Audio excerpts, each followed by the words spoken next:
Assalamualaikum warahmatullahi wabarakatuh. Halo sahabat sejuta kisah. Mudah-mudahan Anda masih selalu setia bersama kami, channel yang setiap hari selalu menyuguhkan cerita-cerita misteri menarik. Dan kesempatan kali ini kami sudah menyiapkan sebuah kisah nyata misteri yang berjudul Pemujaan Pesugihan. Kisah ini bersumber dari kehidupan nyata saya, yaitu sahabat saya di tempat kerja. Sebenarnya dia malu untuk bercerita karena ini menyangkut atas nama keluarga besarnya. Namun entah karena apa tiba-tiba dia telepon dan mengajak saya bertemu di tempat biasanya. Kita saling curhat. Dia bercerita kisah perjalanan hidupnya yang sampai masih teringat di benaknya. Sebenarnya kejadian ini sudah lama, namun apa salahnya saya ceritakan agar bisa menjadi pembelajaran bahwa pemuja itu sesat. Baiklah, akan saya mulai awal kisah ini. Aku merupakan anak perempuan paling bungsu di antara 5 bersaudara. Namun, sampai cerita ini aku beberkan, semua keluarga saya sudah tiada. Hanya tinggal saya yang masih hidup dengan tante-tante saya yang masih terbilang saudara jauh. Sementara ayah, ibu dan saudara kandung saya telah meninggal dunia. Aku seorang sarjana lulusan universitas bergengsi di Surabaya. Dari hasil buka restoran itulah orang tuaku bisa membiayai kakak dan aku menjadi seorang sarjana. Bahkan kehidupan kami di masyarakat terbilang kami orang kaya, di mana setiap hari raya kurban orang tuaku selalu berkurban 5 ekor sapi dan 5 ekor kambing, itu setiap tahunnya. Namun entah kenapa kalau disarankan menunaikan ibadah haji, ayah dan ibu selalu menolak. Dan naudzubillah, orang tuaku jauh dari sholat dan puasa, hanya zakat fitrah dan kurban aja syariat Islam yang dikerjakannya. Dari restoran yang dipunyai orang tua itulah segala kemewahan aku nikmati. Namun yang aku herankan, dulu sewaktu kecil ada sebuah kamar, tepatnya di belakang sendiri yang tidak boleh dibuka. Di usia yang masih kecil itulah semua saudaraku, kakak, dan termasuk aku mengacuhkan dan menuruti saja. Dari waktu ke waktu usia kami pun beranjak dewasa. Aku selalu tanya ke ibuku, "Ibu, kenapa sih setiap Kamis malam Jumat Legi ibu sama ayah selalu memakai pakaian hijau? Dan aku lihat ibu aneh, selalu beli dupa." Tanyaku pada ibu. "Sudah, diam saja. Ini sudah tradisi keturunan nenek moyang ayahmu yang harus menghormati leluhurnya." Itu saja balasan ibu. Dan ibu selalu melarang anaknya untuk sholat. Berhubung saudaraku laki semua, kakakku jadi bejat, diskotik dan obat-obatan terlarang, serta pelukan kupu-kupu malam tiap harinya dinikmati. Entah kenapa denganku, setiap aku dikasih ibu uang buat foya-foya, aku selalu meragu. Waktu itu aku masih SMU, aku sering curhat ke guru agamaku. Dan secara sembunyi-sembunyi aku selalu sholat dengan mengunci terlebih dahulu kamarku, takut ketahuan ayah dan ibu. Karena pernah aku dapat kado mukena dari kekasihku dibakar sama ayahku. Rupanya dengan sholatku itulah keadaan restoran ibu menurun dan sepi. Entah dari mana asalnya, waktu itu kami semua dikumpulkan di ruang keluarga.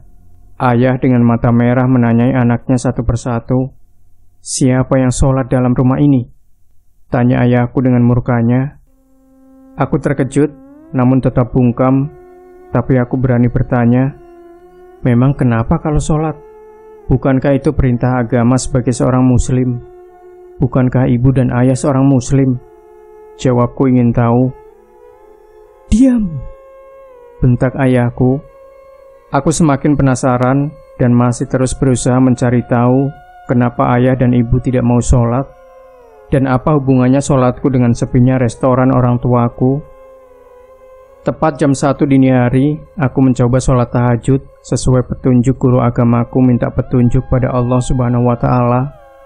Saat aku membaca ayat kursi, tiba-tiba ada jeritan memecah keheningan. Aku lupa kalau masih memakai mukena. Aku langsung berlari ke sumber suara tersebut. Ternyata kakak sulungku meninggal dengan ada bekas menghitam di leher seperti cekikan. dan suara teriakan itu ternyata kakakku kedua setelah pulang dari diskotik. Rupanya ayah murka, tahu aku memakai mukena. Aku dikurung dan dilarang sekolah. Bahkan sajadah dan buku-buku agamaku dirampas ayah. Aku memohon dengan penuh hibah dengan tangis. Namun, ayah seperti orang yang sudah kesetanan. Bahkan menuduhku, aku biang atau sumber meninggalnya kakakku, di mana sesembahan ayah dan ibu marah. Walaupun aku tidak bisa sholat karena mukena yang tidak ada, aku terus berusaha melantunkan ayat-ayat yang sedikit demi sedikit telah aku pelajari dan aku hafal.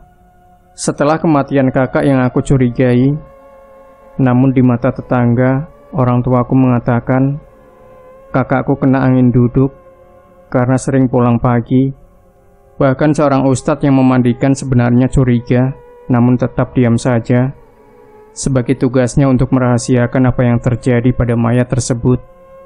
Itu yang saya ketahui sedikit dari agama, bahwa seorang pemandi jenazah harus bisa menyimpan rahasia keadaan mayat tersebut, biar tidak terjadi fitnah. Setelah 1 bulan kematian kakak sulungku, keluarga tertimpa bencana lagi. Ayah membelikan mobil pada kakak keduaku, namun saat mobil itu dirayen atau dicoba, naas kecelakaan itu terjadi, dan yang di dalam adalah kakakku kedua dan ketiga. Mereka mati di tempat dengan kepala pecah karena tabrakan dengan trailer. Ayah dan ibu tetap seperti tidak ada beban dengan kematian ketiga putranya. Mereka cuma menjawab, itu sudah jalannya. Kini tinggal aku sama kakakku nomor 4. Aku sering cerita tentang kecurigaan tingkah laku ayah dan ibu. Namun kakakku ini sepertinya sudah buta mata dan telinga.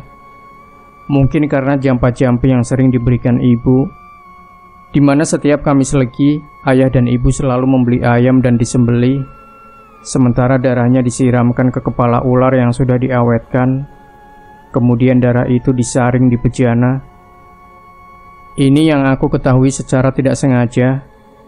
Setetes darah selalu diteteskan pada kopi kakakku, sementara aku tidak pernah dikasihnya. Mungkin yang aku ketahui, aku sebagai penerus pesugihan yang dianut keluarga ayah. Belum sempat aku diwarisi, aku terlebih dahulu tahu dan menentang. Dan jika aku menolak, maka kata ayah, aku akan melajang seumur hidupku. Bahkan lelaki yang ingin menyetubuhiku pun akan layu. Jadi aku tetap perawan, karena aku pernah coba bercumbu dengan kekasihku. Alhasil, maaf, kelamin kekasihku langsung loyo. Itu dulu. Karena sekarang aku sudah diruqyah dan diraja seorang ustadz yang kini jadi suamiku. Alhamdulillah, kini aku sudah mempunyai 2 orang anak. Aku sempat takut juga jika jadi perawan tua, namun aku percaya Allah selalu memberikan jalan buat hambanya yang soleh. Aku menangis tatkala aku tahu kalau orang tuaku seorang pemuja pesugihan ular.